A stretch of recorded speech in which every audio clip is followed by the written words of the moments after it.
to for le sunga fa fe nga ya ai ti ole to fo le po kalame le lo mo le Atua I mo to Malo le po kalame to fa fonga mal silsila ya ta simaya nga pa ia wa alta to maftanga le ya fiafi ya fo le wa ma fa ta simal ma to ta ya sunga fa fe nga ya sua ya lo fa pena ana fa fo ingal ma to po kalame le ba ya so ya o altu pa ia ta wal fa lo le ta fa lo le lo wa mal fa lo ya ele sunga fa fe nga ya po ta fo le ato mistune ya na te ia ta to se ta ia fa fe lo to fo ile ia mal ta to o ma pa angal ta to ma ftanga so se tu ni lo lang lo sila ma fa fo ma ia wal ta to po klami wa mal fa lo tai na mo so fo I tai fo I po e peno ni po era ta tu tal ma tu tamalangi fa tai ni no le ma tu mau ma ia oi tai ngang pa ia oi lago lo ma tu so son oi o le fa matala oi lago lo e fa natu ma oi fo lo e fa fa ia mai ni ma tu le tilo tai ma tu fa tai le tua ia va no le fa pene e ve fo lo ma tu pasi lo ina la wala au so fu o nei fa tu ale ngatu so o pa to ti fienga lo pe o na ma to te talo le fa fonga mai lo tu no o maanga moli atu o ya nga pa ia yo la to loto mo to finngalo ina ia suo to sineina o ma to tangata ile o langa au na fa a pasalo ma ese lava e kalesia lo mato ngalo e ai ma au nei au mato mai ono oe lo malo o ai mato oe o le malo lo mato o au fa un bananga pa ia au no lo ave mata tai fo le mato pelo le fiafi ma tua fo ia sene tamai lo tangata le di fa ai vai le lo seme ai fa lango atu ia ma to talo le Atua ia I ua mea uma I lau fo I lava fatau vai ai fo I senganga e ai aina le Atua le ne fiafi o lava malo e ai le vi inga talo le Atua ia le atu ia o una malava ne tina ne te mama tutua o mapa ai fasili ai le Atua se nganga lo fia maua lo faulta ia vi ia oile Atua o Yesu al matu talo fa tai ngang pa ia lo fauna amen amen masa patina le loia ai tu la fias o le to foi le ang fa tai la usuma fa fe ni taulang as ia tu sai foi mali amatai ngal tato po kalame ne fiafi se talu ya a mo won paanga ya le wa fa fe le ya tule sungale a fe ngai po te tai fo le maftanga nei New Zealand nei ia le pa ia malo le a fa fo me la sila ne fiafi le te fasilila sa matalanga ya ai te to ya fa ta simaila ngang pa ia ne pa ia tu pa I fo le ngang pa ia foi ne fiafi e lau fa fonga malau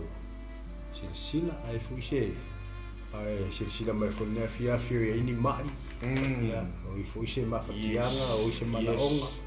ya te tono le ngang pa ia le na fa felo o malaonga le fiafi te tono fo le ngang pa ia le o fa maloro mai ai fa fonga mai fo il mato poca la me fo ni fiafi ya tono lava a uno amalanga pa ia e no fa na pa ia tu pa ia ni pa ifo I to ai o to finga lo fo il nei po kalame man nei au tu fo le fa penao la fa so atu ai vai so nga fo I to sila mai fo ma va ai man nei fiafi e mo le to le nga fa tai le to talo amen ma te tonu ia male ave ia nei tu la e fa maluia to te sang fo yo ono le to a mata le pokalame si ke ministry nei vai aso ia le sa to mu atu le na vai aso le fa fe lo ia lo ia to le sunga te ta le sunga fa fe nga sua ia ile pa ia male malu to e a mata nei pokalame mo le fo le nga fa tai le sunga fa fe nga le Pt2 TV sunga fa fe nga mai to fa ton to le ole nei pokalame mo wa isa va no e to a mata li ia ia pokalame masane nei tausanga ia ole au nanga lava ia tato fa so fa manu malo Yesu Keriso nga pawalo fa mafu ai fo iona to sila mai ma to baba ai mai wa mau fo ni la la ia ona au ona le Atua o fa pena ona mo ni ava noa e mo le tele nga fa taile so fa nga ma fa tua ia ona o la o nanga ele se e kale sia tas ia wa to sila lava i telo va yaso ia wa tala lava noa iso se kale sia e whangaina le nei o nanga al Pt2 TV ia mo mole to i mauta malawa ia nei pokalame ala swafa manu malo i Keriso ia donga le swafa lava leo mafuai ona maua nei lao ia to sila mai fulma to va ai mai le nei tau sanga ia le wa la a makaria o ia foi ale pokalame nei tau sanga ia e fo wa tau sanga ia e au tangata tuaia men nganga le faftai tu te talo faftai lava te talo wa te tono tu talo le mafuai on ta te felai le lo famela le tu nei tau sanga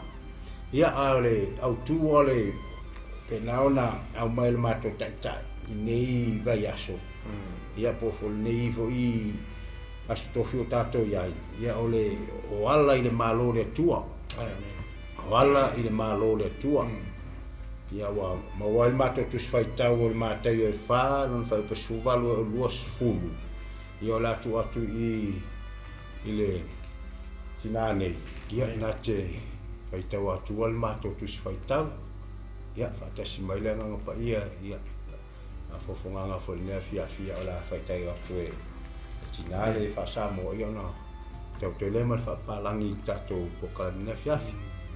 ava male fa lalo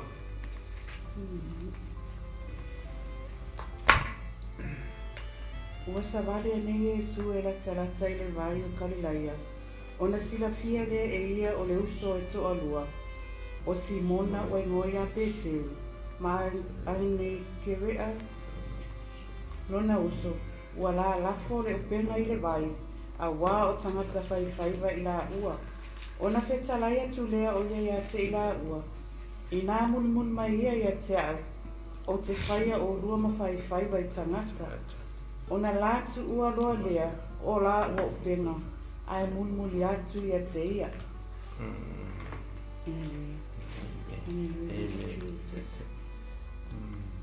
As Jesus walked along the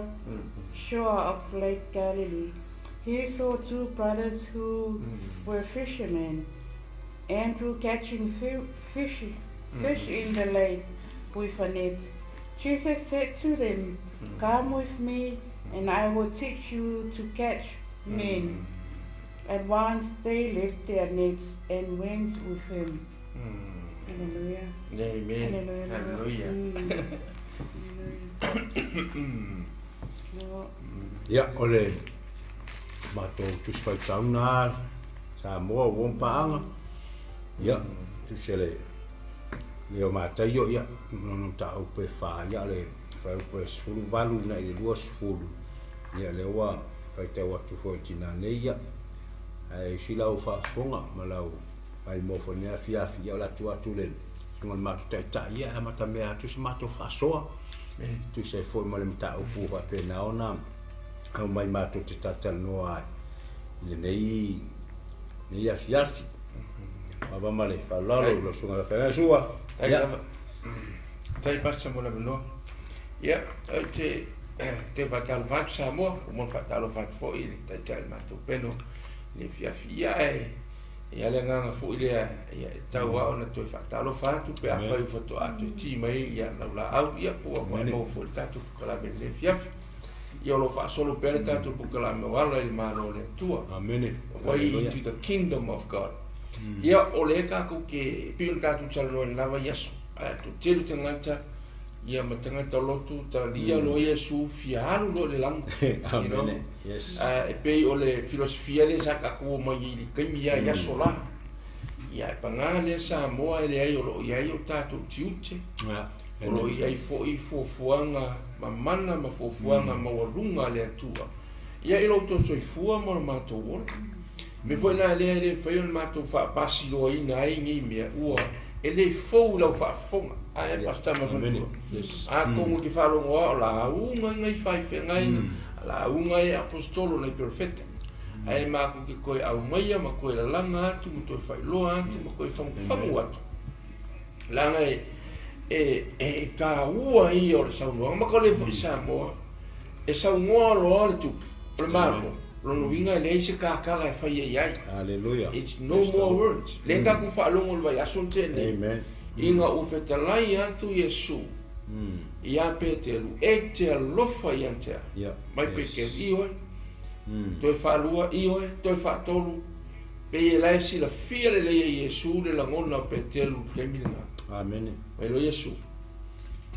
Ai alofa e kia. Ia faia pusa malau. Amen. Fai e tusa male mea o e fai mai ai.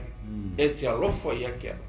E wala lea e whangaina, ma leo loina, ma le wawa ainga o maa moe. Po o anganga o tangata. Amen. Tau lea fo le tātou au nanga whale maro le atua, e leo mea ai po o vai inu. Ai o le tātou au nanga whale anganga, ina ia tātou i loa, ia maolo la tangata i whale maro le atua. O kaku e nge ngi maro laro ngi. Ia pe o masan ia tātou la ngore kau ke ia i le tino le ne. Ai o le memoni lava o tātou o tangata le malo le atua. Hallelujah. Pe ila vo le o malingi mai aso. Lea vo i wato e whetala i atu le tupu le malo i a Pt2. Muli mai. O te whaia o rua ma whai whaiva i tangata. Hallelujah. Si o le oro o fio mai e suru. Pena ona wala au le wala au mo walunga. Ole e mawalunga le wala au. So si kai mia ka kalangoa ai se wala au e Yesu. Loto soifua mo le maku ola. E le whaaka alunga ingaro ka ku langona mo le tātou manatu iai. Peo na wala au fo Yesu lava yaso matara non Pt2. Lea fo ila koe wala au fo ni ewa yaso. Pt2 muli mai o te whaia o rua ma whai wa tangata. Ia, ni e fiafi samo. E ke lea le se upfo i whamanosi ma se ano fo i ore nei mau. Ia ai ore tunatulana o le fo i mawhalatua ai pēnga whānaku. Kako kere kaunga kako wa veo il malo le langi po le ali le atua. E iai a kako tiute mo tātou ngā luenga kaunga whai tātou whanau le atua. We are ambassadors. Mo le malo le atua lono inga ia. E muli. O le tā ua i o le mele o le whitara inga ia sufa mai. Muli mai o te whaia o te lono inga. E o se taimi umi. Amen. O le manga o Yesu po wana au a Yesu i a Pt2 mo no so.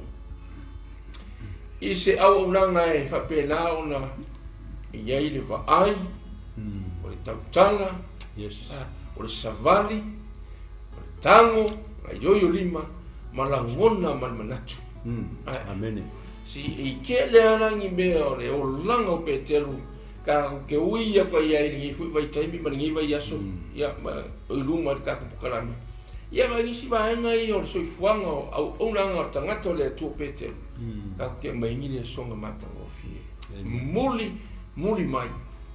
o faia o rua ma fai i tangata ia basta ia ma sa pate ia le ai for le wa talatu na vei le sunga le fa fengaina o le tai fo le o kalami nei ia amata me atu el matou fa so fo e tu sai male ta o po ha pena na fa tu langa ngai fiafi o le mana ia o le melena pa ia le sunga fa fengaina i ne fisi da Yesu i ya pe kelu pe alofa i mamoi mai ele vai kaunga vai mai pe ke rio ke alofa mai Yesu fa fanga i mamoi wan mele o kele nga alofa ele fa fanga mamoi va piala wa ngalo e ke ole menga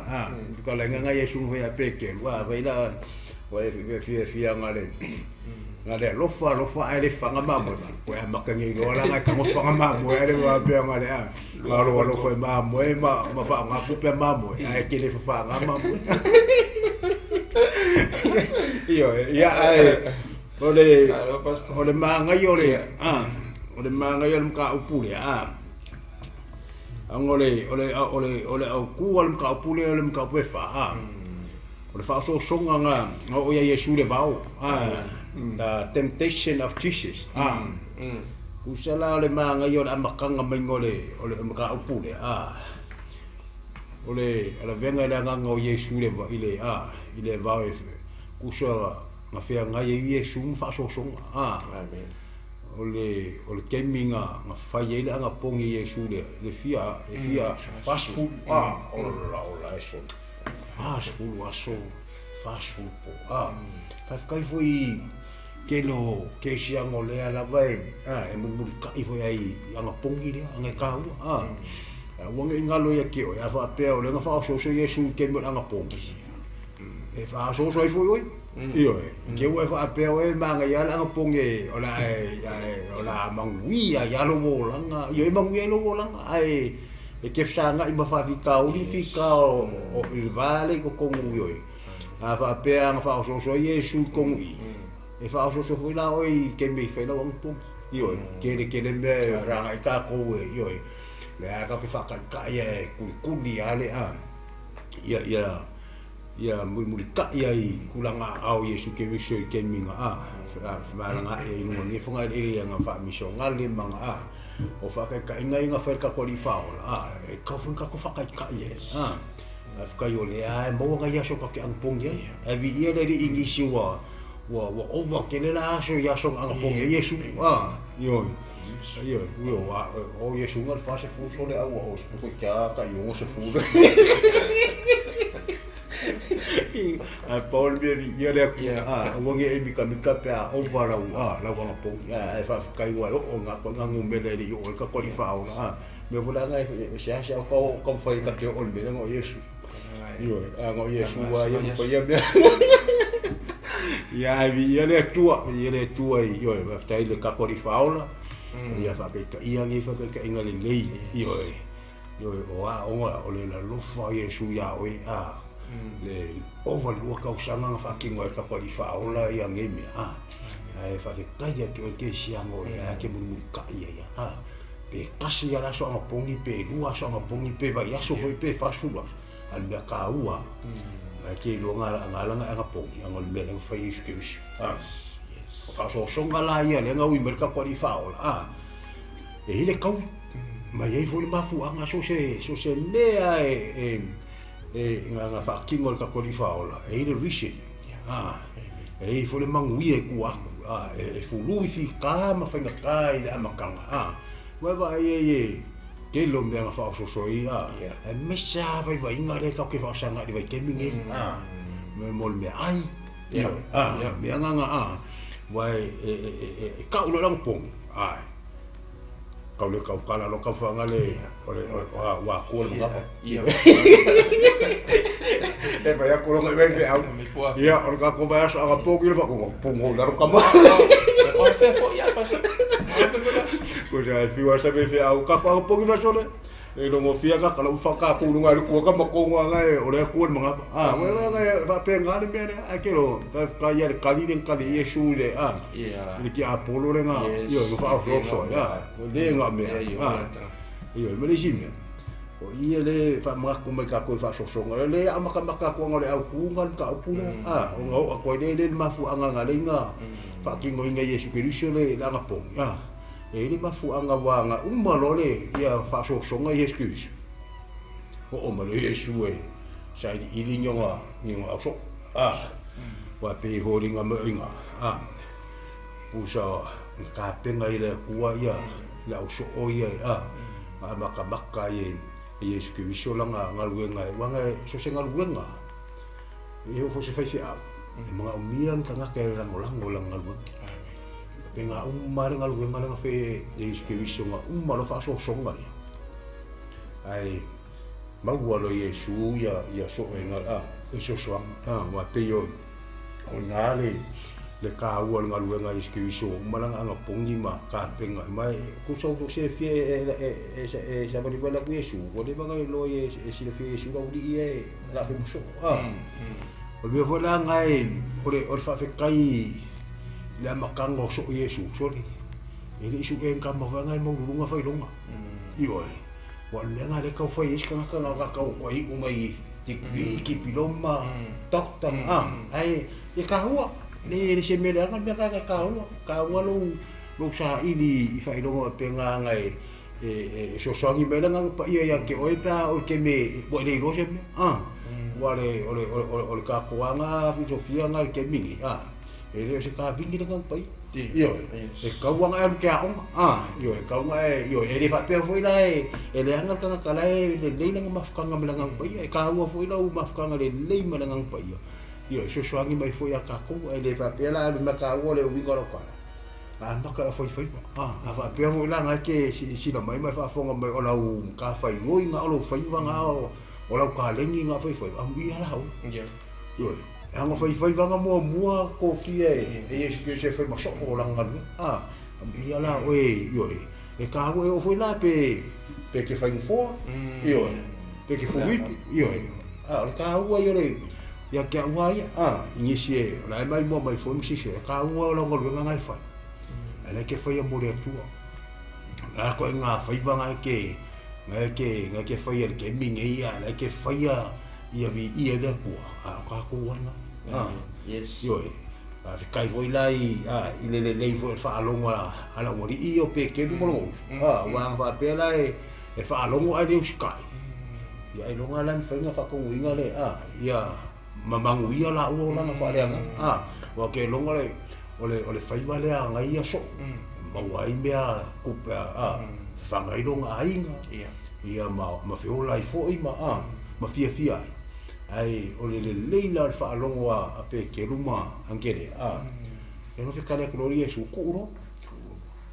ale de melia ala nga ke la ke kal kong si dia kula le mangu yo le le wa fe kale me iske viso ya la yo wa pe ya o la ka fai ka fo la kai kuspa yo a fa fe ga yo la kuspa wa pi ko fa la fai vai nga so o ia ba da lo i fore le mele io ila le manga ya ping maka la foi vai so o Yesu Cristo e ka wa ke la foi vai ri ko ku spaia io foi la u que mala foi vanga fa ia fa ya se mea morivi mo le tu le foi kala mo me fo davo ku si le male ku foi mai wa savali ane ia la tratani le vai o kalilai ona sira fia le ia o Simona ma ante le alno uso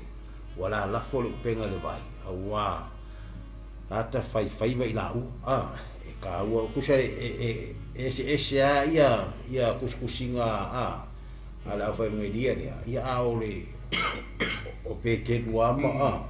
anche le ale fica uma ia fo ia le ia so ia la bo ba we Yesu ke li se go malanga ia fa so ngo ia i dunga mo i dunga le ile ba ngo avele nga fa so dunga ia pi nga le nga amba wai fu ile va ngo ngai so ia ma fa so lo ile nga lu nga fa so nga le ka poli fa o le lunga ngi fu nga le io aku ke no fi ka fa ka le o la nga sa va dinga ma ia ko pu le kingangi ia pu la sa nga fa so ile io au ngai amakamanga ngal ka kom ka upu fu le ka u le on lim ka upu ngo nga makamai fa so nga ia le ia o ka o mai le lo i le ngo mo wa Yesu la wori ia le fa la fa bo ia me ia sa u mo ku nga fa fo ye ma na ia o le fa swai ta le fa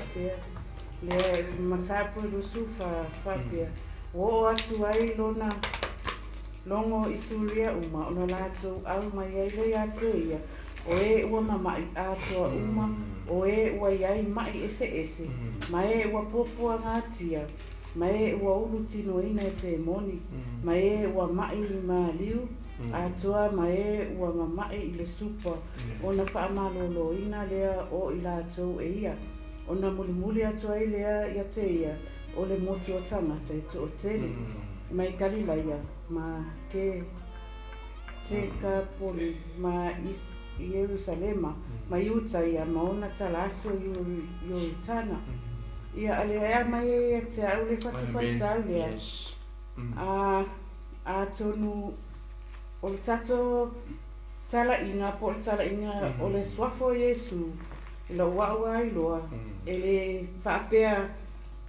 o iei o tato mawhau ma lo wau fo ia la ngona ma lo lotu e o main tangata o lo whaapea na ngai mai tutono o e kalesia ma mawhtanga fo tato whaatanu ina o mai o tangata ne o lai o mai fo imana tō mawhtianga tele o mawhtianga o lo whaapea na ngai mai lato ia aere a mai lai atea ia taua e tātou nei o avea mataitai o na lava le onu sai. Amen. Lava le whaapale pali. Yes. E tatali ai fo ia mionga tangata ma mea whaapea awa o te larongona. O le whaiva lea sa whai e Yesu. O le whaiva lea na whai e Yesu ia o na vai taimi. E le na tangata le lei o tangata le atu otoa. O tangata sa ulufia te moni. E amai lea te au nei taimi. O I lea o se ngaluenga lea ta ua e tātou te whaia. Ina ia mwhaina tātou alolofa atu. Ia ma tātou wawa ai a mio a I lātou lo whaapia nā ngai mai. Ia lava ma whaatele tātou ono sai. Ia tātou lava atia ono sai. Ona o teilua, e le whai ngofia ngā ruenga. E le whai ngofia ngā ruenga po whea lava tātou te ngai atu iai. Ma tātou wawa ai atu e nea nganga o lo mana amia soso ani. E mana amia fo il whaatele o tātou ono sai. Ia, o Paulo se whaasua atu nei tūna. Sa whaisu Amen. Alo, vi ele tua. Ai fa fe lo atu fo io le ia nei umpa anga fo il tato mafutanga. Sua ia wa te tunwa o lo puma sani ai le silu ta tapua. Ia le ava atu fo ilo mafuta mai ia nei tato umpa anga sunga fo la ia ngama. Ia faltua foi ia tapa yang foi le mafuta mai foi so foi tua sua tai foi tu mole talo tai foi mole mafuta mai ma fata si mai tato pokalame ia o to talo ale ai fata no manu ai foi tato pokalame foi nei tau sanga vi ele tu o to talo yang foi ia le fata si mai le sunga la ia sive wale ia le sunga la o ai sa moe ia Malo foi la nganga vi ia le tua I lo wala winga tai foi mole tam fainga foi nei tau sanga wale al foi bat foi ia onga foi ia wale tu mo fingal ia sanga ia el tai ina ia I manuia foi le fa moe ia male tam fainga nei tau sanga ia wale tua mal wala winga fa foi fa tua ia fa lalo ia anda foi le ia ona tato wa pa anga masani ia wa le maua foi inisio tato mafutanga ia o vavela lo le masini runga ia fa tai le tua I to talo ia male to nganga ia le alava o manu ia foi tato ia manita sa foi le lo famalanga le tua ia so ia tu ia la sunga foi pula foi si ma nga foi lo fia fa so ia o tato fa la ia le ia fia boal tato pokalame lo wava male fa valo Tai basta. Ta ua il merenta ua ele fatua wai pe ia sa mo pe el faiatu ka ele kaunga ku va viole langi kaunga ka ku fa tau nu ina le vala au le tu I lo tu soifua ia mo mai to wola muli ia Yesu pe na ia fo il tu se io e sa le la mal fet le sa nga al tu wa ole ia ole kasi le me kaunga mo tanga ta muli ia lava lo sa ole tangata fai ole tangata I lo na fatali I lo no sai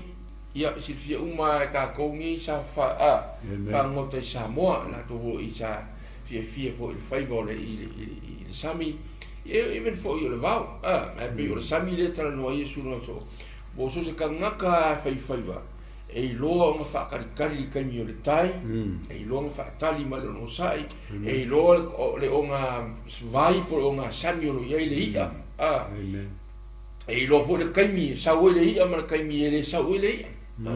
so se tangata muri ana pe onga ka ko ye ni fiafi ve ta o ma tangata muri ia ka muri ma va ai yaku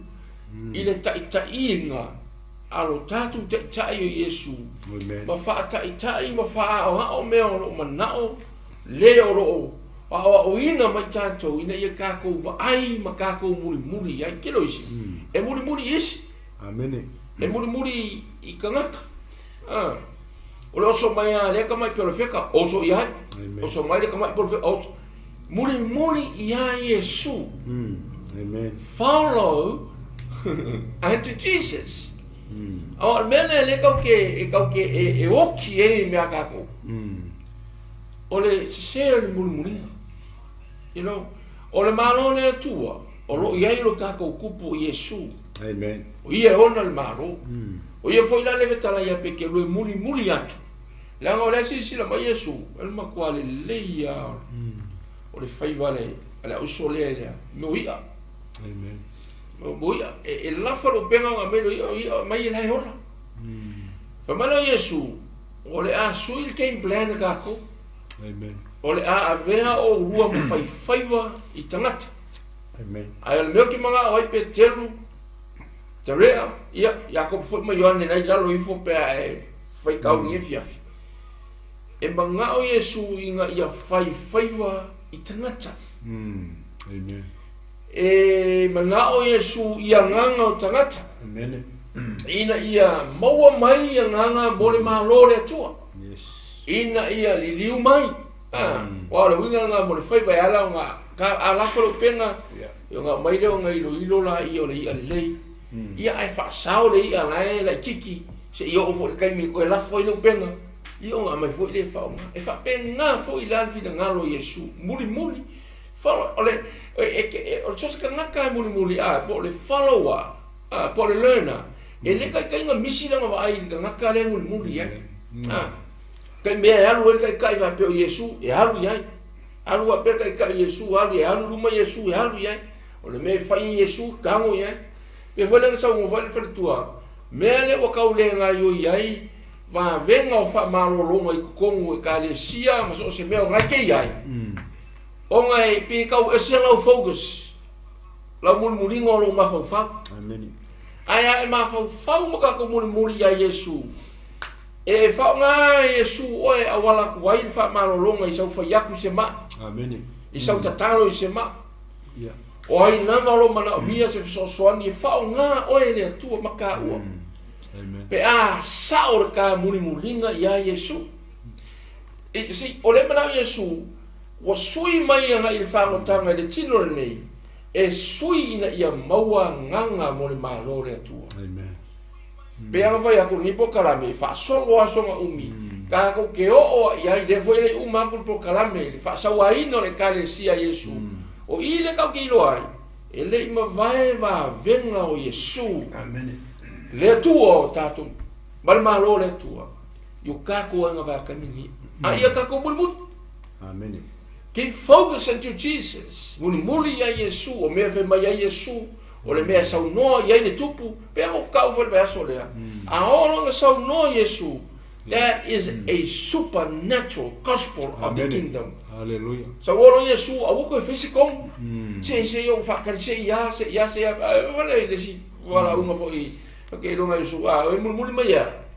O le manga Yesu, o le mulinga ka ko mo le faunga ina le li. Is a journey, a costly, amen. Kia no wala, mro soi fua. E re nga o se vai kai fo idea. Lo winga kala Yesu muli mai. Ke fai au to fai vai tanga. Se longa ora entra nga kala winga ora fisika ko fai. Ale ko un fa so loi. Anganga o loi le lo po le loa le ko ainga po le loa ko mu. Le atunu fa fainga wenga o loi ai. That's how it works. Ia e muli e fa penga, O kako o ka woki si me ia mangao Yesu fai ai le mulinga ia Yesu o ngol manatu fa ale lotu. Amen. Religious mindset. Hallelujah. Oi au fe nga fe loku ni. Ye belane le ngai me religious mind.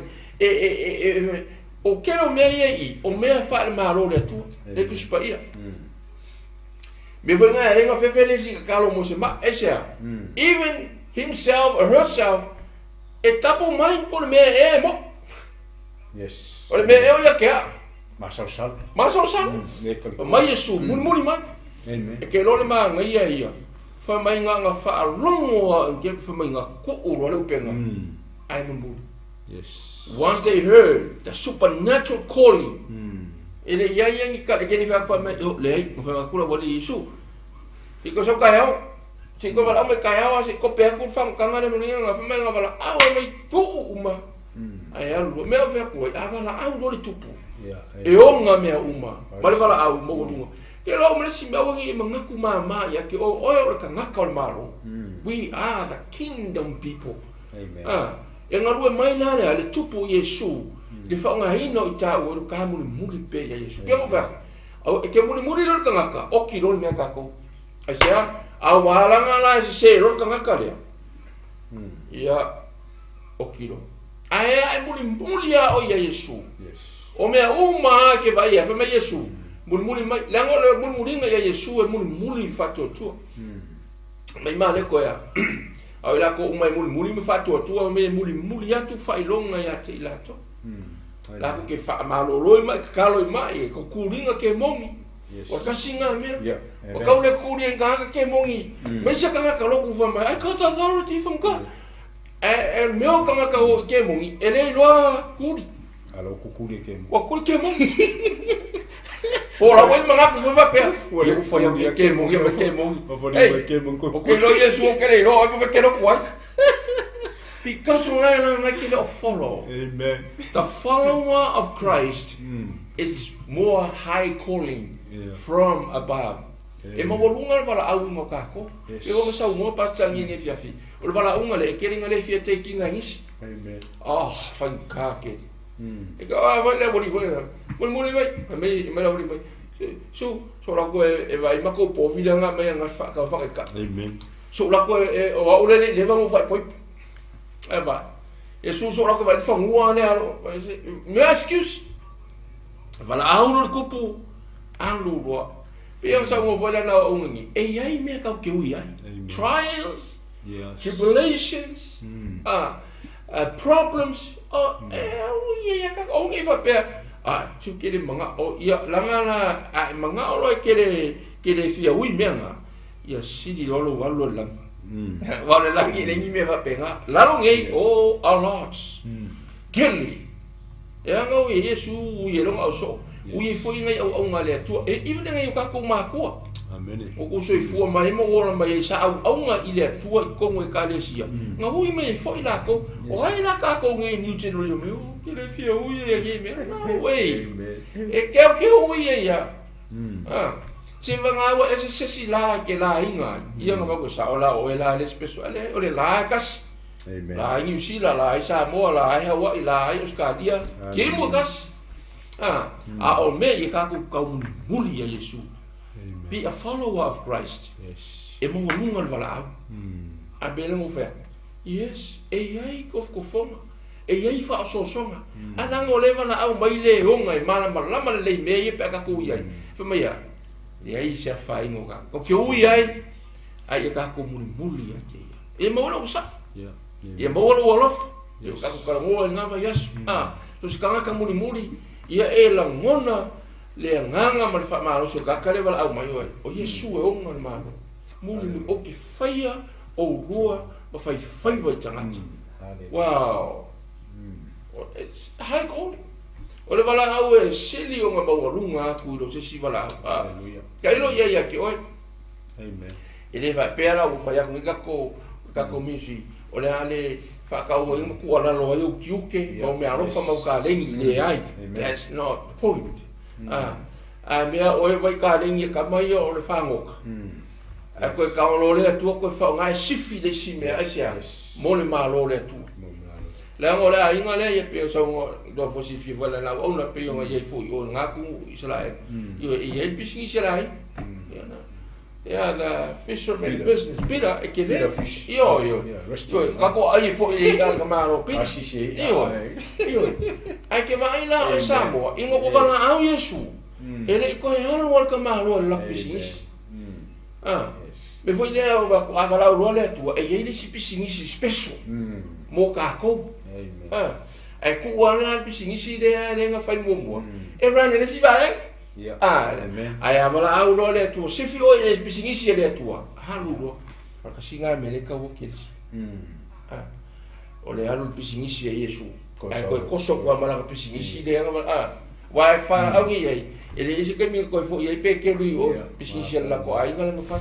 no mo asa ia le penga rana le tsanga ai nga halu wa toli maka ia Yesu ele pisingisi Yesu support io ai ke loi mo voi ka io ai ma ai la yang wo no au so ngi te vala au Yesu ro la nga lo va pe wo lo ngi pika me so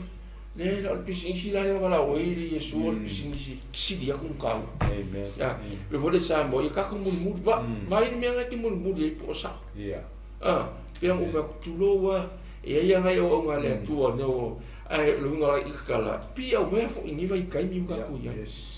kelo ele fa se kala o le halu o le manga perfect bo lau perfect o le mera ku o era ne ke le mafuka ele tu si silo Yesu o ia le perfect sili o ia le au ona sili o ia o le lo mamo sili o ia le tai le kale sili awa muri mai me e ngana le fa ko le mala bala ko inga be watch out ya va ko lo kai vo Yesu no na so amen ya yaso le ka ko ya e o mai perfecta pelo kele kama kele o le kami o le fa mo mi ki a po sa Yesu fa makalo ile o ave Yesu o le la ile se ho sorry o le mele ko fa ya sa mo ka ko kalon ni fi amen you have to follow Jesus alone. Kako muri ya Yesu. Be so ga ya o ai mai me se o ya muri pe. Muri pe ya Yesu. Le anga e sa ngora what we say so ngora to supernatural. Everything's happening. Ya, lawa o sunga la o pasta e se ka ni na mai fa u. Ale kala kwa le lo nga ko fa o si va ya.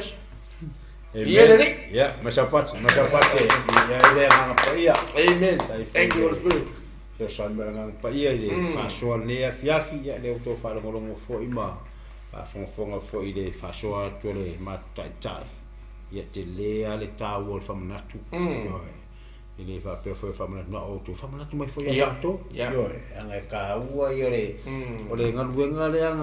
nga yo fo ka pule ali pasta wa mai nga angai o ka commission o le ko ke le ale ka wo le la ka ko le o le lam o le lufa o le lufa le Yesu ke viso ma le la nga fa su Yesu ke viso ia pe ke luma mo le nga su ye do lang angai o le tipo alga ko viso ya o le love o le lights ma le life vai le kusa le ala wa kwa ka fa i mai ile nga fa iske riso i ngo wa mo fe lo ai ma le au so fai vale ai ko o mai ko ma le si au so fai va uso la lo fole iske riso le nga pu el mai ai la wali ia ma le le fa ma iske riso ila au so ole ma suya ila wala ke la lifestyle la ngore faiva yo kala ngoa ia fa ka o ko iske wisel media e lo ala awanga o kanga e uia nga inga ka mai commercial fo pe ke bu yo ai pe fo ka ko yo O le afare ka ko kali o fa ka si he ka bai he ka fa fiki ngai sken yo he ngi fa bai ngai yo he bai ngai no one perfect la lang yes only Jesus Christ yo o le ka u foi la o le ma ngai ye ngo bai pa wa le o sua fa ko ko mo lo so ko le vela ngai ma ngai foi yo fa ma lo se fo ma yes ma ngai lo fa wa ka ngai sa mo vai ya ka ko vai ale ko le me ka o pu e mai ri pas o le yo fa longa te luma mai bo ma lo wa ale angale le fa longa pe ke if you wa wala le pe ke lo ile mo ngelo wa ale ile mongi i me ora io kupe me uma hotel ai nga la fu ai uma teke o le fa longa wale vai pe ke lu me le sosle e mo wa longa ai ngo i ale le sami le pe ia no vinga ka fangula le ka fa ai va kaida le nga pa io le ku o le mea wilanga le ka ua le mea le ua o vave ka dia pe ke lule whakalanga le skiru se kukulo mea ngai mulmulma pa pe ngā uma sa moa o wompa anga whawhawhawma ale leilo whaalongo le ngang pa ia ni mwhaianga kango sise ioe vase inga oi ioe kusai poleale la kulkanga kai sa ve ua kulo file munga iai ioe ma whai akuni kala sisi kanga kai a oe ma ioe ma fale anga kusis kanga ka yo ma amu akule ila ngaru nganga e ero ali le ala fa lo nganga pa ye mai fa pa ye kali ke kali ai ke kali fa ale kali ko ngoko le fa ko ka kali ka foi fa se me le ma ngai ya si la ma fa fonga le nganga pa me ola nga o le ninga mai le ka puro wa mai ka ya le ka ua o le o lo fa ale foi le bon ba le fo mai o mai ru ka le ke minga nga sa vale ko execution au vai ai ken sarata me wa fe ku lengi me ka le me fu la ka o le me de nga mai i kuskusinga ia luka ma kaio ma leko i le mele e ka o yo le mele e le nga ko fo falsari nga la o yesu io o le va io lungo le vao la au ini ngol ngi be ke mo sui de ngi o mo pe o ma fo ka ko mo fa sari e ri ai ka ko mo le nga fu ile viski visonga wa lu fa kai mai la vai ke mo ka ka le ka so e me fa ilo ko wa ka kai kuli de me ka mo le ma me fa ka ai punga la au le sa sai langa la unga ai mai ka ai yo ai ha sei ka mai tu se ve ka ya ma mo ka ai ke dia nga fori ke sia ngwa ko ai me na ke sia me fo na ka wa ya o ke popole pele ai se me fa lo pa pero era pakala le fa ki pinga ngare lo kuma le se me ko ngia o so ngare me pa ya ve ngo me ye fa ka me yesu ke viso me nga o foi ngo le va me e ci merca o la ngo eski so se ma ia ka upuia e le se ma ngo foi fu ile so nga ma le nga ka qualifao la ko nga ma inga ke ma fu ko ke mini nga foi ke polonga nge vai ke nga o si foi me mo ko fonga si me io ngai lua me ke fa ngai lo langi mo ko fo ma me fa so o ngi ngalo ele fa so yesu e ko fo lo la fa ko io e la me o sa e fi kam ki nga ke fa ngai ngai e ki nga ngol ki ko la le me le pule yesu ele o le malo se ki apolo ngai kam fa la be la fa le ngai ko wa me so ki apolo so so fa le yo me nanga le fa ki apolo vai lua le fa ke mi yes kam fa ki po ki apolo vai lua yo me ka fa le nanga ko yo ngai yo kam fa nga o yo Fasi. Yo ai ku mau ama le lo fa lo ke ke o ki wa ngal benga le ka fa ki apole ki le ka ko mai ka ko ngal benga le fa ini o le ngal malo se ki apole yo mo ya ma fa le nga o mo o le ke no lo la nga ya le o ki la le la nga pule le ku pa fa ma o ngi la le yo pa fai ia yesu ke je fa ma li im fa ola ni fa la ki apolo ki yo ya ke ese lo la ma le mal kal ko ngunga le o yesu ke riso la ala pu mongi ma le ya a yo lo ka yo nga pa wa nga le yo la wa la ka ko ke sa o la yo ngo yesu o fi ka la yo sis the way, the truth and the life no one comes to the father yo yesu ala ala pu mongi ma le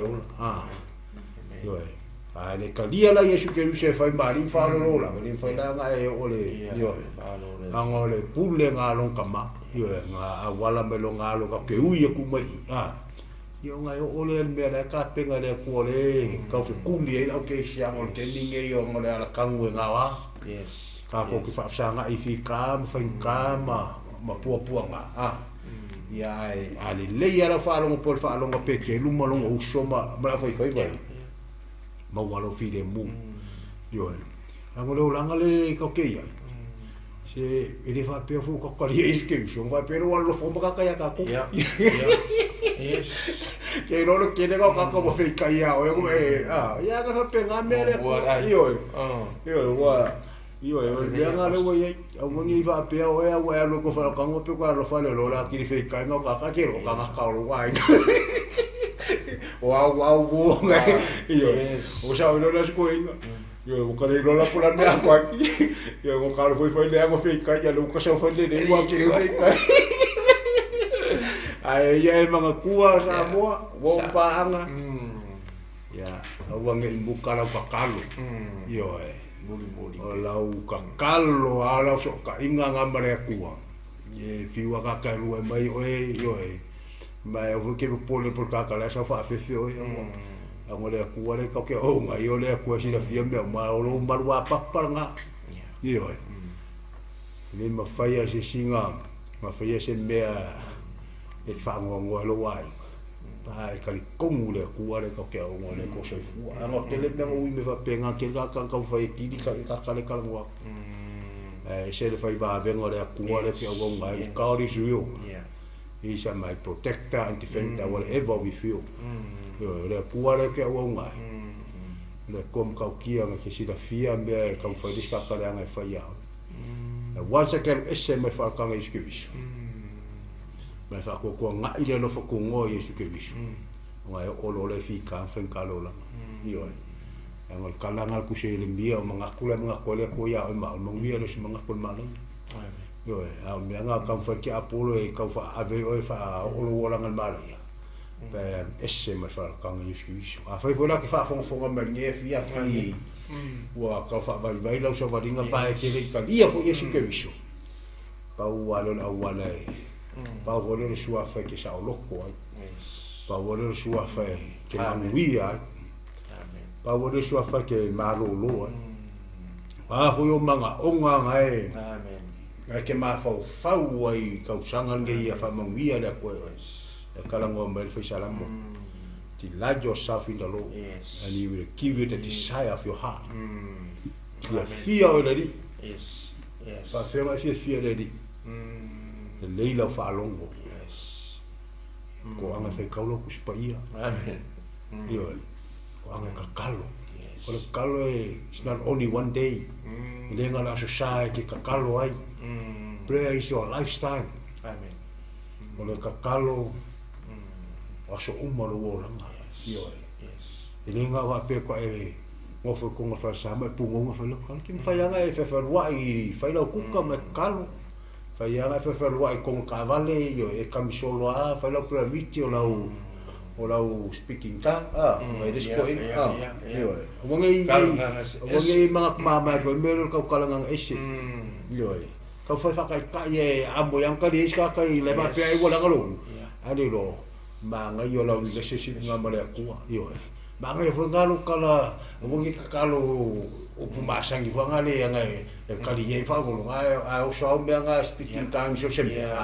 pe kalia ka kala fa peso pe o ngaka kale ha ara ke o ngara ngang pai ole tua ole banga ia ngo me umai ia ke lo ngara ngam bawa umai I le me le ngam bawa Yesu ke viso ia so o ha o fa ka inga manga ha a ke lo le si me banga ia disu ha inga me mo kala le kala ngo me le ia fo ma ile o luka ha le ki le me le ngo ko Yesu ke diso ai wa me fa va kam ha ole banga ia we la kam mai o la fa va ha wa e me male ke lo amu ia la wori ia ke le fa kai ai o me fa nga ka ke ngofo fo ko ma fo va ke fo la wori ia fa fitima ha fa sa ma fo para ai ale ga ai va venga io kala mo me Yesu ke viso ko ku va venga I te minga pero e mali fa o le sa ya e sa ka kala mo ai ko ka upu la foi va e se iso ha wa ke o fa la wori ia wa le me nga mo ga ko le e la kuia shua e awa e me fai ka mo ko le se mi ko mo wa re ko pe ko ma wa ko le wa oh ku ba o e pa pe ko ke ba ko se ka fa o ma ko re fa ya a pe me le tu mangala la mo si sa o me ku ma le pe ma io ku sa la foi ma sa salvo la mo di ka mo ia me ali ko mo ko ai ka ku le me nga foi mai ka a ke lo le ma ka yo kala la muri ai on la fe ta la wow so la fai ku ka ma ka kan ko ka word mai do ka is real ka le leo ko yo nga maka le me fa lo la muri mai pun muri la ya o so solo ya kama ya so se me va ai kama ma fa lo ya iskuiso ma la mo ya la kama so sa riske ma la voy a hacer yes e kupule ya wa kalma sa ya o le me ada nga filo uri sa ve uma ku amu ai mo e pe fa pa fa ga ya la wi le anga ko ai mo si ya mo yo ya le ko foi mai a soli mo ka ti yo mi ma sa mo nge ti se ka ka lo la ma sa rin ka ma I ala me renga o ringo ka ma la popo ai ai fa kai le e mo mua fa va ai io mo so I va le training am ji la ko ya ka ko so le fa ia fa ko ko ma ka ko folo le po le tu ma le ka ko kali kongu mo mi pa ma ni da ko ai ka o le vo ka fa lo nga ku me le kupula la la ni kana ko fa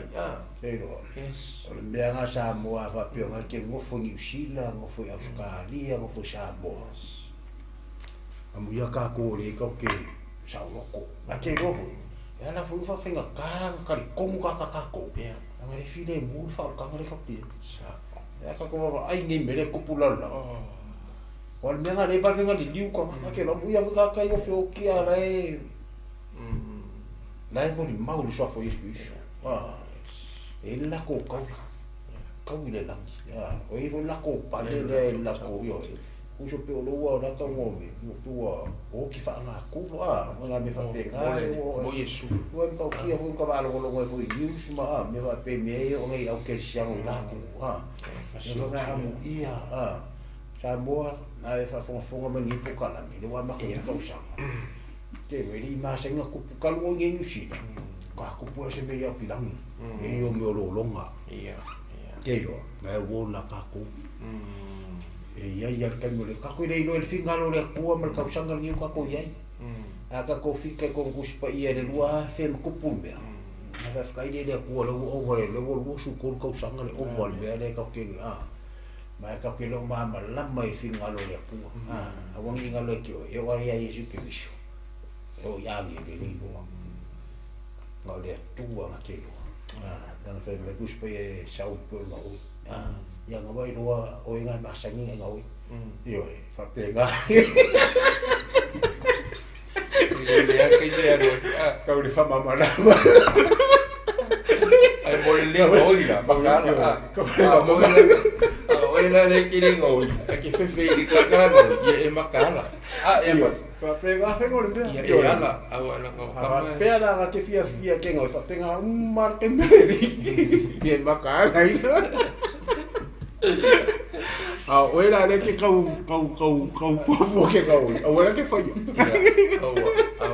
Ma oela ke le yo. Ma wa ye ka kongu mali ma fa so ale. Ango according to the word of God. Yo. Ye makana ke le yo ka no le tu. Ya sa wa so o makuare se ko ngasa boanga ngora. Mol po vivo ile la kwa ki mele si vai ko ku vai ko un po. Se fa. Porque ya bisa. O ko ese foi ko nga sa no. Pa ya o ka sa. Ya que la ku vai ko un pa o ka. Va pe ahora ya que a lo que le pasa no como le dispa. Mo ku vai ko. Iya. Esa oi pas ia bakal kakungi ke le loa kan le tua. Yes, yo e ke le expecting of voi first time le wa longa lo fa. Ya ai masha ya malavani le amuia ngabo ko folo fa ko fa mga ko kulmere. God is real.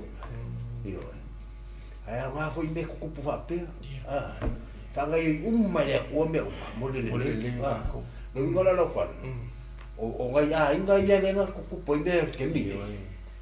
ya e mo ia wale anga la komoka fala nga kero ko fa fo unga fa fo o si ya inga la sa ye mo ka su nga la ko fale kero ta kai yo le ku o ke le ku pe ke fa le ku me le ku lo ngale a fe wale vanga fa ke kali so fale so sulo fale melia ta fa ila le ko le amo lo fale fo pa vo le ko le amo wo me fo wo me nga lo va ai ka pe ka fo yo to le lo fanga le ku o le kali fo nga le ko ka lo me fa nga yo umba le ko me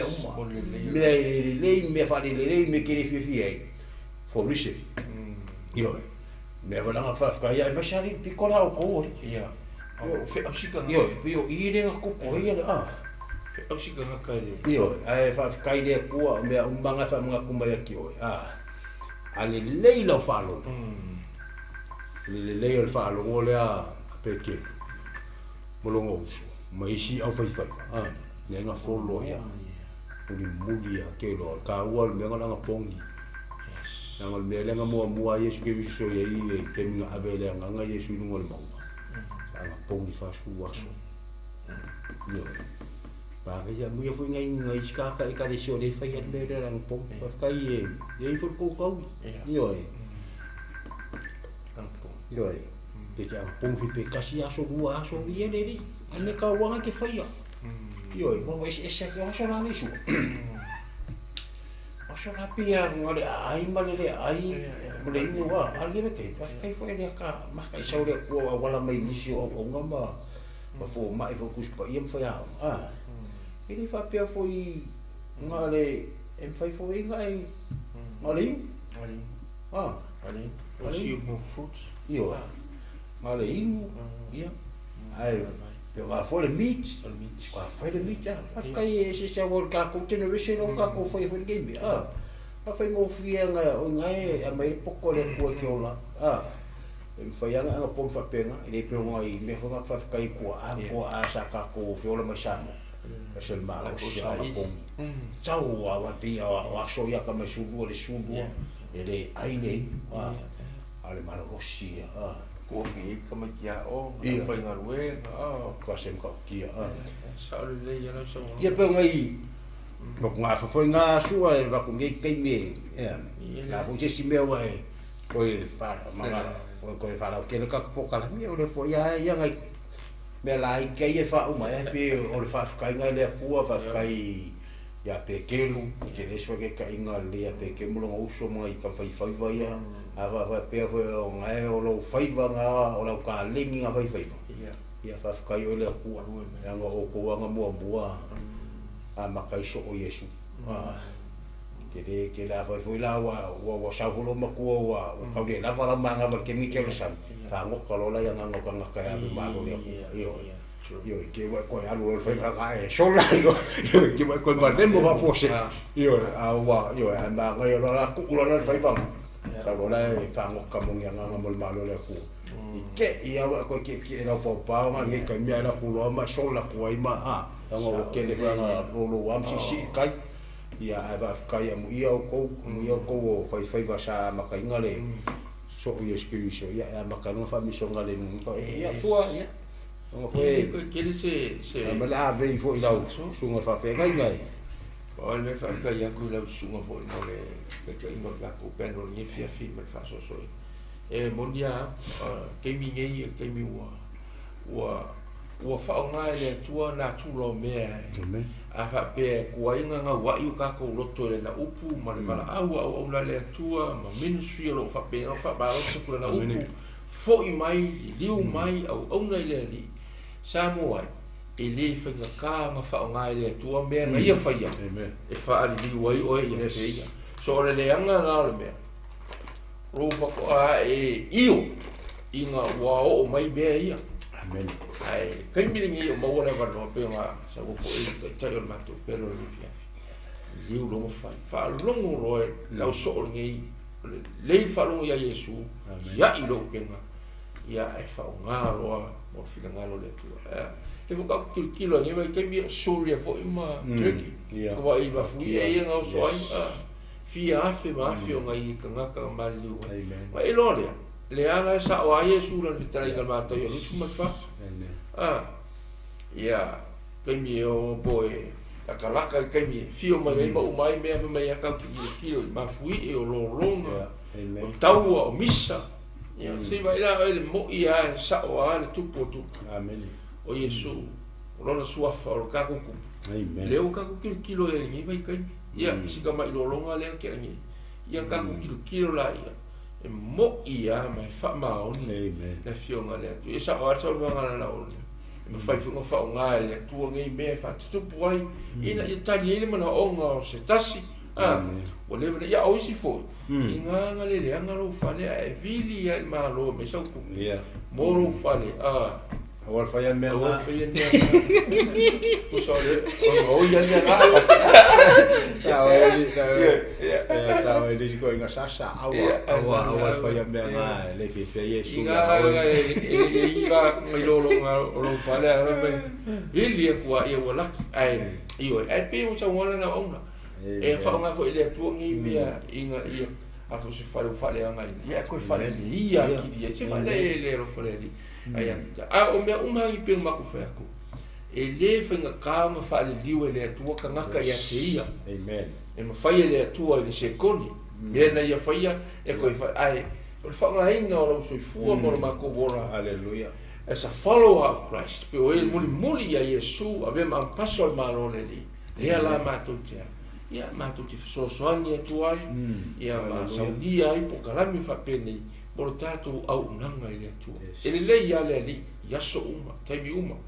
le fuka ko kilo ni vai kai mi uma lu mai le tu fa wa inga au na le tu la na fa na o li mai le nanga le tu pe fa mai go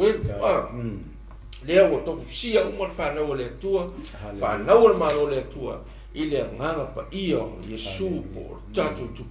le ala ka ko sa ungi lo ka kenga pu fa lo mo lo pe te lu ma te le ko ro penga ai mo lo ya Yesu se va el mal e le fo ka wa ngi fe pa ele tu ta ni ma fe ta ni la peno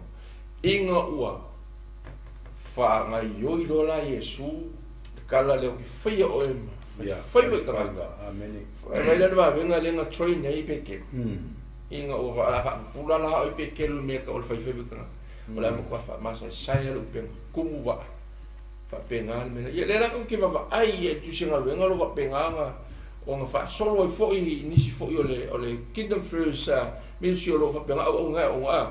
ai va ai nei inga le ana ma ko ki fa ya po ni fi ka o fi ka ko fi o la ai ka ko ngaru mo mo fa ya lo vala ulia mo vala i marka ko vala wina ina ia la ve ia mai sia nga ro la fa penga o nga le loa ia po ko fi mga o mia fo si so swami a wala ila total fa malolo ke lo e ile sikanga ka o musu ka karo e asu marka ka mai o musu ka lo mai la mai la ngere ka dia Yesu sa mo ai se le e ile kai mi ka lo ai mo fa ka ngai ile kai mi ka lo ai mo ma e kai mi sa wai li ke mongi wa ulu ai ki ka kalo inga ia kuri esi ai no le ke kali mo Yesu kule ke mong e le va e va vai a puspa e fai ka o nga Yesu ele me Yesu vai fai ako e nga su vai ora oso ako ke mongi fai musik kali mo bua ia le ai me Yesu a saulo ke mongi fai kera so foi supernatural ia supernatural fai se mas fa malolonga fai ia tapia Yesu amen fai se mai vai ile sua foi Yesu ia malolo se ma ia ka kula ka kuli ka kuli kali Yesu e makua no ai tia ele ka excuse me meu ka fai se mexer eu pera lo foi aku por kasi nga mesmo se kuli nga la u e nga leva wala na pe se fi mo ka fal ka kuli ele que ele vai pe ele vai pe ala vero ka vale e ka mo ia kuloa ora a dire ka mo ia kuloa mai si ile kuai ai fi ba so fa stai foi lá na onde que mas ngai o meu foi a marco tu foi ele mapo ele peno e ele levou marco falou bulia Yesu eu que bom eu via filho põe aí em plena lá na ona mo ka ai que lo esa mo uma o lá a Yesu o foi me ro fala vela vela a ole tua lo so fua ia ko e ti mata lo pe foi a na e e ka ku ka e ka ku a pum a fai o ka fale con voi ele se me foi ngatalo ka tu ma ia Yesu ele anga ka ko le anga o nga tus pa ia fa ma ia le anga ka ko ka ke lo ma ave me le ma ka ko fa nga aya la lo ta tu tama o le la ma ia Yesu ya silia ko i la ke le ko se me le mo ka ko e foi le ga le un lango ka me ni fia ia sa mo tu te anga amen tani ona le tua paso al malo le tua ia so ia lo au ko fi verdi lang but the way to the kingdom to serve others mun bulia Yesu le falo e makia i mo no le amen ai alu lo ia Yesu ia se ko amen mas a parte vai vai ia ile tala utilenia foltato pokalame ia tatui kasi minute le pe ise me toe aso aile tina nei ia ona mata pe le fa tato maftanga le fiafi ale Mataio fa le foi o pesfulu no fa pe mai ole no sa no foi le pole uli ua la to i lo le mana matele o ila to fo isa no fo ile no ma le ata o le oti ua wa el mana malama ya te ila to amen salu mai ai na fua ona tala i atu o Yesu ua fa pe atu ina salamo ia auto awa wala tala mai le malo le lang amen ia kai lo ko le i ona ni vai tau fo i yes ona no na ele le au talo intercessa no walo e vai asote ai no fa lo no le fini sa mai sala e fa matala e ia le tala le i kolea o kolea o so se e pito ele le e foi pito ele le ai ile pito la le e famtala na ia ia na o tangata telo tangata Cristiano ma tangata lo fa tanga la facility ai a watu ina ile pito le o Korea ai ave o tono le fale le ai etele ifo ile Atua le Korea pura e ia tutu uma ale facility o tani le momo ya no luto le pantala ma fa tailo luto le Atua ia tato tono le tunu tono le tunu ana ta fo ile sa mo lo tato mo la no lo tato mo la no tato te ta o to Yesu nei lo le tunu no fa mo lo le tinale ma fatia ya lo to na o le uma le o lo fa pe ona fa ta lu e e nei fo I tangata ne tunu anga I tatu tangata ni Kirisiano. Ia a mai fo e te nei tula tatu taro e fo. Taro e fo I mona tatu so e Kirisiano. O lo fa pe fa misionare fo ntala I fina ngalo le atua ia fo ia tunu. Awa o te loa. E ne atunu upe tatu wa maua I nima mai Australia ma ia atunu whai o fie tala ina I tala I le. Ia ai ina ia tunu whapene ia ulo whaftai ara ulo tū lea tua nei vai tau e le I o mai ona olo te whalamununga ia la I lo mātue na tui tanu noana whai me la tau o le reita talo lea e mani na o te talo awa I o mai mea whakomunisi tono New Zealand Aleluia e lea e tele so o malamana maanga lea ai o te whaftai o lea tua ai e taimi mani mina olo I matau te wawa ai fu I lau whanau o I taimi ni whanau o latou whanau ia Samoa ia atonu nei fu I vai tau tatu wawa ai atu fu I mea wa ngai mai ia na mia tatu taru lea ia sisi tatu sufa inga nei vai tau tatu sufa inga na o Yesu tatu te sufa inga whapene le kuku inga tonu tatu a inga ia ai mai se fu I tonu nei atonu o lo whapene tatu wola ma tatu a mawai I o whaasora nei tu la whamanuele tua nei tu la fiafi sua fausu amen Amen. Yes, Lord. Ya, la vai foi tua. Yep. Ya no le. Ma futa mai ni so tato wo ma paanga. Ma Lord foi I na iuso mai Australia. Se ma longam lote ya mal fal tua ma le fa nau. Ya ma Lord tua foi family to song fo. Nai tu ole ato ainga foi wo paanga mai Australia o lo fa fonga mai. Ya, le o toa mata foi poka la mele si ke misri nei tau sang. Ya malo fu talo, tolu fo to talo le to va ai mai fo ya futi le o te yo le o te tu fo I lunga nei ya yo nu ale molo ta malos yo mo ho te yo so nga fa yo lo langa ya malo vale ya ko nga kalo le di molo ka malos ya e fa so ko le upo le Atua ya anga te fo le fa manato fo ya tato le yo Yesu ke misio tato wo langa o fe ale atu una to te la lai o nei fo sa mo fe la tu la la a tato ma futa ma Yesu ke misio e se me tato te pola ya yo so se me ai le tu na fo fa fitau le langa wa ya to inga me le tato sanga le ten ya e lo fa Yesu ya tato wa no matter whatever situation, whatever problem or how bad you are, whatever circumstances, Jesus never left us. Always loves you. Le lofanga le tua ia tatou io e iai ale le taimo le tua io e faftai foi to au nanga foi na tu no mal te walo lofa le tua io le foi wa ai to foi faftai foi le tua I nei au wala Yes. tai foi le tua na lofa le tua le sunga ya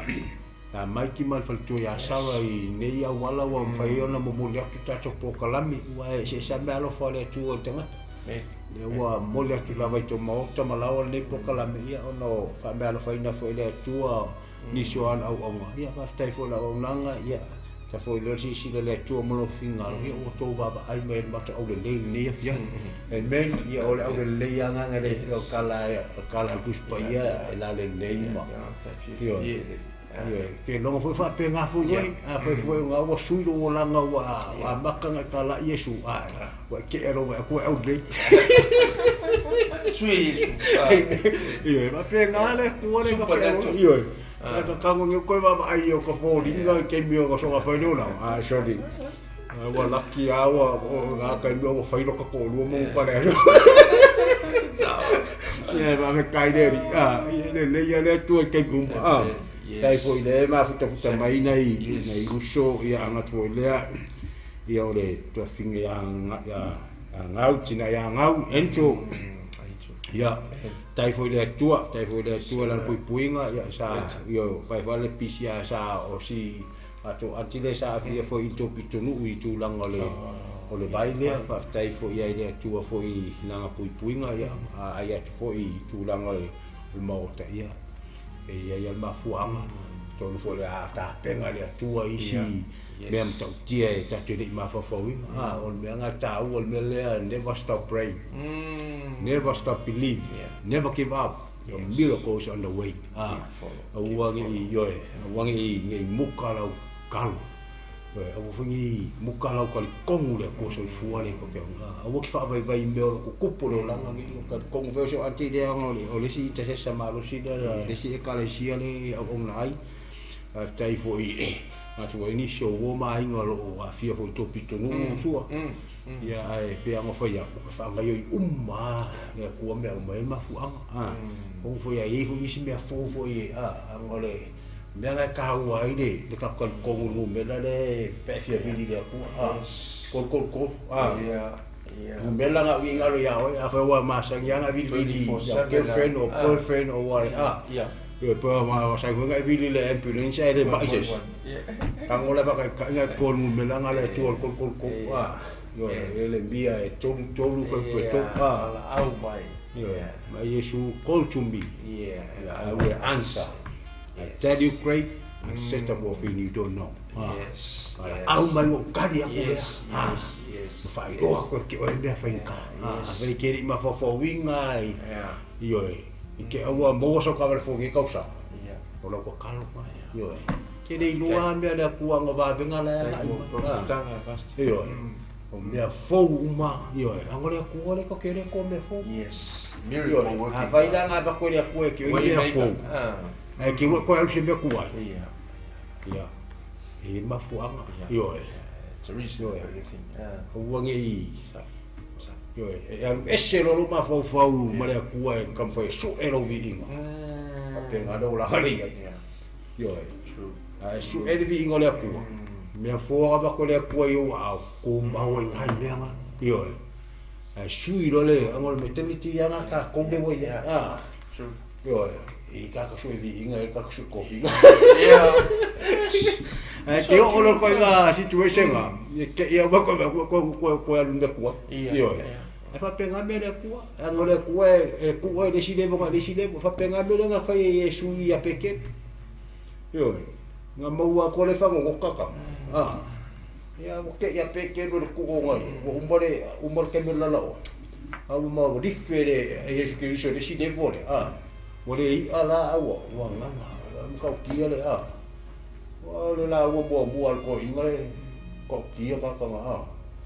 be nga ku so ko kia lima ya va ai me va ai ele ka mo fa mo ko ri be no mo se ale ke mi la nga le le la fa longo ma mo ska i va bi excuse ai lu ben ka malo ma fa figli ma mo aku la mo aku fe go bela supernatural tu dia ma super cool ali penga umma sa mo ai fa fo ma ni pokala ka kia le tu pe va le ale nga ke le ma me chef nga le belo supernatural we bien ale tu ke le ka kongo le bela pai no lo como la wala ka ko me le no me su ke biso ai mas fai kale ko fa no no alo se falen ko ki al millones e ke lo ma ka saude ma le Chris lo le tu ya na fa ui mai asio malo pele pa wala le ka ko nga fuki paulo ka so fu me ina mari ina yo ki fa no fie le nga amo yo le so fu mai e po kala me le tu nga wa ai ma sapi ma mu yo ni yo ma so fu mai la ni ya o wala ka va fu mo wala fale mo wala fa nga mo wa ku ta ke lo kaya nga pa ia fa nga ku mai mbele ile so fu mai ka ko li fa ola so fu mai nga mali ya o ba so fu mai ya fa ya fa ka inga li lei ka ko ki follow le ka ko generation ka ko ya mu yo fika ko le ka fa ka le ko nga ere ke me ke le ko mo wo po le tu e vo ke me fe u ko ko li nga o me ale se ku pa ia mer ke se ko fa li a fa ka kongu le upole ko sia da ngole ko ai ina se me le ka u mai ele skanga ka fu le ko pelo yo wangi pasam sambangoa lau soi fu lo langa ke mi yo a fa yo le wa ai me o ku ya ide si shoka ko e fa yele le afile ka o ku spoia yo e foi masangi anga fa yele nganga le sa ka fa yo fu ya sola ka ke no ya o me se o i la ola fe se o ke no so foi que se cale pema que se con a joke ngai ya ka ko nge kere ma fa ya ngere o fa ka inga mala ngau me isi ke iso ka ima yo so o ya ma no mole lo fa ya o ma ke mi ka ma ka pari isi ke se fa ma in fa o le ka ko yes ke no afkaya le kuari suwa o mangu wasio akole wa mariu kai mo mafa fa ai kausanga ko banga le nga so iski biso ke no so ankole nga sa ko fa ko masinga sa musi sa u fa so makakal mo ko ai ngela nga o fa la nga me kisi ya sola ngai ko mo so ako Malo ma ya bari se yuki wasa poto se o ko ngani so kila ke le la sa mo wa ke ni ja ve fo ni ke me fa nga ko I pa yo nga lu se ko fa ko fo ma le mo fa lo se fa wa ni se o wa lo fo si ko lo oficial no na nga so le pero ko ma singa nga si mai se o ko ni fa va venga I la tu ke kali kongu me lo fa mano ai wa lo ku fo lai kongu wa le we si se tele un lo isi o anko ai ole awala lan ka penga le ko sa we ko fa mano sia ma ko ni fa ka ma ia o ma kai o mai isi o ke kai o hele si o yes ko inga fa solo mai ai ula lo fali ai ko fali ma fa ma ba nga mas ko kero inga o kali kongo I le fole yang o da fo ka ko nga nga mia ni ska nga ka sa mo malai nga le tu fa malusi ka ko o nga le nga lo o le mali ko ba so le fo lai ka lo le wa ke ya yo ko sa no so anko le so lus so le sa mo mo lo ko fa nga le sa ma so nga ma ko ai nga ma se sa fa nga mo so fa tu ia ka kongo yang aku mamla masyarakat sis wal fia mau kate nga le tuol no fa nga mo ka kama ia kalau le tuoi mai le lau sa mo di me uma ai ka u fo ni po kala mi wa va ko fo le fa nga I nei kula ai ka ko le o kala ku spo yo nga ngo lai kilo mai nga ngo ka pa sa ka le le tu ai mi fo na ko ka ku spo ye mo ku ya ocho isso ia foi havia mexer le ka ke ba ai mada nga o lang masui ia sa o le va ba o ka pel con le ku spa io le ocho manguia yes o le ola masui fuare au yes fa ka ia fa o temi ia nga ku sa le wai como fiku mo ku ka sa ia ka sa ia le ka ku spa ia o le fiku spa o va io e ki nga o le o va ku fiku spa fa ka ia fo ile tuoi ka mi ba ka sa nga ke nga fo so anko malanga luenga nga sa ngi ko ma singa le fa I como so ba ko ai nga ia ka malusia I fo ile o la o le tua ngo e sa mo malanga luenga le tua ma ia e polare ka le si sa ka ko tai foi la ngi po kalami tai foi le son ba la nga pa ia nei ia se ta po kalami ia le wa fa so sol manu ia a fai foi si de sila melnia fiafi pe an foi atu lam tan ia o Yesu alta only Jesus Christ wow mafatianga wow mai wa me lo e manga o ai ngio manga ngoli ia kalua sa'o ia Iesu Keriso. O ia o fai suipulanga le nganga pa ia o le kako sosoangi. Ia kako ale mālonga mo le ola e whakamau. O lo kalia o Iesu Keriso e fai mali in whaola lo olanga. Ia o sosoangi mai le nganga pa ia. Ia ko ule mua i le ola mea pula le olanga kua ia e whafouinga i kako. Kala kusi leo ia Keriso tangata fouinga. O ma vai me tuai. Ia whafouinga i kako. Pia ia nge kausanga. Fai ia kausanga o se suinga fou. Mo kako. O vai-vainga ma kulanga so fuanga ke le karia inga iskiusu. Ia nei pokalame. So soange a kua ia ngang pa ia ke oi. Ia fai se suinga fou o lo langa mo Iesu. Fio Iesu e ngofo kupu. Kongo lo loko. Ia me vai le ngisi mea fou. Mai le pingea. Kai me le atua la ke ku mau whakama. Ka penga le akua leo le whawau mo oi. Amen. Ia penga foi moa. Ia kako whea pesi whangale. I will pray for you. You pray for me. La mako kalo ako. Ia kalo mai foi. Ia ma whai unge pokalame ko akusi au. Kai kai. Sunga whawhenga inga. Ia sangoanga. Ia ma whai o kuleo mako pokalame. Ise kalo. Ia mola foi whawkai kele. Wompa ngalo whafonga mai. Ia foi le manko e foi skako. Whawhenga ia foki. Ia maniso whawhenga foi lai kua o skalia. Ma whatua ma le kalesia. Malo ngalue. Malo foi tatalo. Ia to foi lea. Ia iso whawhenga foi kakopo. Sunga ya nguarunga. Oro kongu foi oro. Auskalia wa foi fonkanga foi. Ia mole a koe lo whaanga. Ila sunga whenga. Ia foi leo sunga i foma. Ia pinga linga mai eti ma le.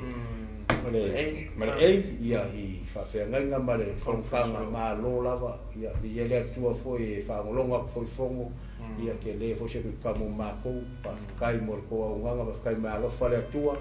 Ia wale. Pa malosia foi o mako kangapa. Ia wale atua mo finganga foi le. Sunga ia sakanga. Ia. Whenga sakanga ma whatua ke pola. Ia malo ngā rue. Malo fua kongu foi le lopo. Lesi foi po kalamio naka kongu. Ia I kango po kalamgei. Ia. Kalau foi a wafo whamo I mori ngea fiafi. Ia. Ale leia lau whaalongo ngang pa ia mau fulofi le mu. Mawal manguia. Ia. Ia. Ia le atua. Ia. Koleo kako poa a koala. Ia. Aftai foi le sunga ia mai. Mal whatua ia sara. Ia. Mori a pangoa. Ia, ngi pokala. Ia, na sua. Ia, pa ia. Ia se leu. Sa mo na so no atu matu tai fo il peno ne fiaf. Ravale ia o ne I out few talent few and con. Ia, he keeps serving God. Keep follow him. Ia e makwa muli pe ia Yesu. Amen. Ia o ne I Yesu kai mi ko fa ma mulu o roto ni Yesu. Ia o foi se meu e manga o I pio sa o ku ba tai ne fiaf. Aru sao ia Yesu. Yesu o tali mea uma o ia o source of everything. Tino maleanganga o lo ia awa Yesu. Amen. Ia ia fauka. Perfeito. Ia fo I lungo tanto wala atani. Si ke ministry ala tu au langa ka ku Global TV. Ia ko se mama iai so taimi de manu fo ile. Ta penanga fo ile so muli an kaalo ia so malu ki en. Ia talo mai talo atu. Kalau foi mo ministry umaro fa penala mai fa balosi mo tato e ngato tato si ke ministry ne ia so se la lavo si ke ministry o to feel la e mai si ministry o fa penala la to tala hina li tala leo mano o ia o se to fa pia tu le ma ni telefone fa ne fiafi anu o tangata Amen. Wala awina tangata muli ia Yesu ia fa taila Ia. Ata to fai le talo le li. O mātou te mai o le langi. Ia pa ia lo suafa. E o mai lo malo. Ia whai alo fingalo le langi pe na whai e langi. E whai mai a te mātou la tene a mātou mea ai e tau malaso. E whai magalo ia te mātou ia mātou ansala. E o le mātou foi o le mātou whamau na atu e o langalang mai a te mātou. Au foi te tei le mātou le whasosonga. Ai la rea e mātou le leanga. Wai o le malo malmana. A toa marivi inga e whavala. Aole mo e wa fafeta ia Yesu ua au mai mea lele ile aso lo ali o lo faula tau si mai o au ile pole nei ato. Amen. 1, 2, 3. To God be the glory forever and ever. Amen. God bless.